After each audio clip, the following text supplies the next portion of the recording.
heard times in which we've done these annual meetings and we've done a ton of outreach, and the room didn't look like this. And I want to thank you all for your continued commitment to the Lawyers Committee. This year we need you more than ever. So actually, for one of the first times in my life, have prepared comments. So let's see how this goes. Let's see. No, I really want to welcome you all to the 41st meeting of the membership of the Lawyers Committee. And for those of you who know me, you know that I'm 32. So my 10 months at the Lawyers Committee, when I get those quiet moments, I go in those old files and I'm looking at field note journals of some of the lawyers that were in this room who were co-counsel on cases, who were going out into the communities and working with families in the projects, going to Army Street developments and working with people who are being evicted. I've taken some opportunities to go and look at our founding executive directors' memoirs. And I don't know why they're still there. Maybe we should mail them back. But they've been very helpful for me because in my young age, I'm very, very clear of what I know and what I don't. But what is clear, looking at those historical documents, I've gotten very clear what my tenure will be about. It's about solidifying this conscious vision that civil rights, one, is not dead, and it was never dead. This work is extremely personal for me and for us all in the room. That's why we come to the work. Whether you're a staff member at the Lawyers Committee or you're one of these wonderful attorneys with these great views, you all have one thing in common. We know that low-income people, we know that people of color, and that refugees who have crossed literally mountains and deserts to get here for whatever reason, but we know that that reason for the most part is to secure liberty of a decent life. We know that those folks continue to need the support of an attorney. I went to church, and for many of you who know me, yeah, that's a big deal. I went to a church in Oakland last week, and I met with the pastor to get an understanding of what's going on in the faith community. And the pastor told me, well, Lateefah, we can pray all day, but if a family is getting evicted, they don't need the prayers, they need an answer.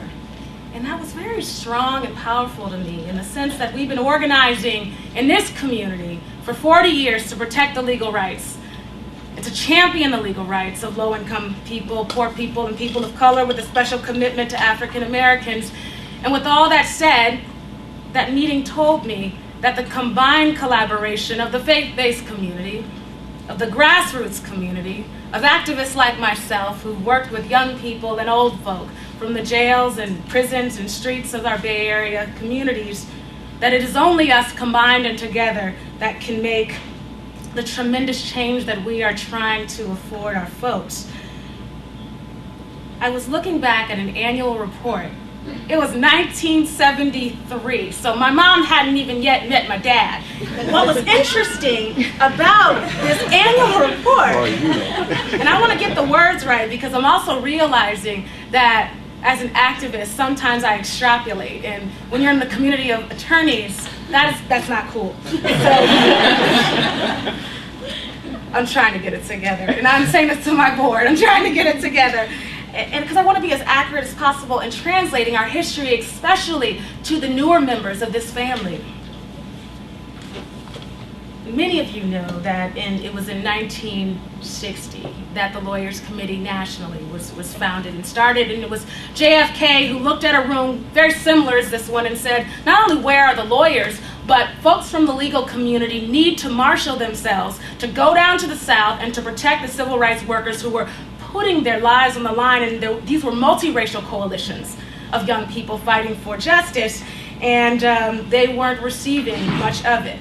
Many of you who are in this room were in the South, in those marches and preparing for those fights. And that call to develop the National Lawyers Committee for Civil Rights under the law was established.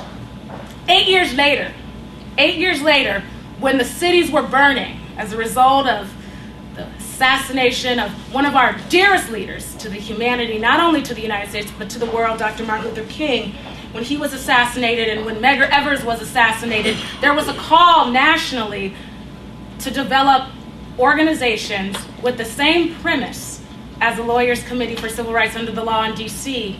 And in San Francisco, members in this room were a part of that founding body. In 1968, the Lawyers Committee of San Francisco was erected, was developed to ensure that the issues that were going on in the ghettos of the Bay Area, that those folks had the protections, not just to pray and come together and organize, but to take those issues from the streets to the courtrooms and win. And we've been successful. I thought I was gonna get a little bit of an applause on that one.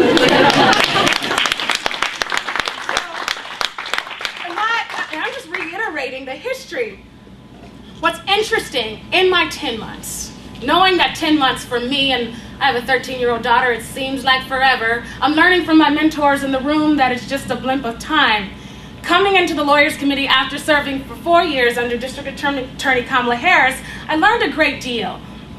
Not only about how to operate a very swift shop with limited resources, but to look and take a full scope at the beauty that's happening in an organization or in an institution and figure out how we can be leaner, and I'm learning, meaner, and more efficient. So I want to be clear, you all are a family. This is a living room conversation. In the last 10 months, like my boss, Jim Thunberg, said, we made some very tough decisions. And not because we were going to close down, but because my charter, my mandate, was to come in and assess where we were. In 3 months, I made the decision to cut our budget by $600,000 annually. And what I'm happy to say, because of the people in this room, the firm leaders, raise your hand, you know who you are, everybody turn around and look at them. I love shy people. When I've done work in the union halls, folks will be, I want to take the credit. Folks in this room have dedicated so much time to ensuring that with that $600,000 cut, that the Lawyers Committee can continue to serve folks in the array of programs, from our direct services programs where we're working, and I'll talk more about that in 1 second, with homeless folks on the streets and defending their human and civil rights in the courtroom, to ensuring that low-income families, and I wish my mother knew about the Lawyers Committee for Civil Rights in 1995 when I was evicted from my childhood home, low-income families could come down every single Tuesday night and get services from the legal clinic, or what we've now called our economic empowerment clinic. None of our services have faltered. And that is because you all, the leaders,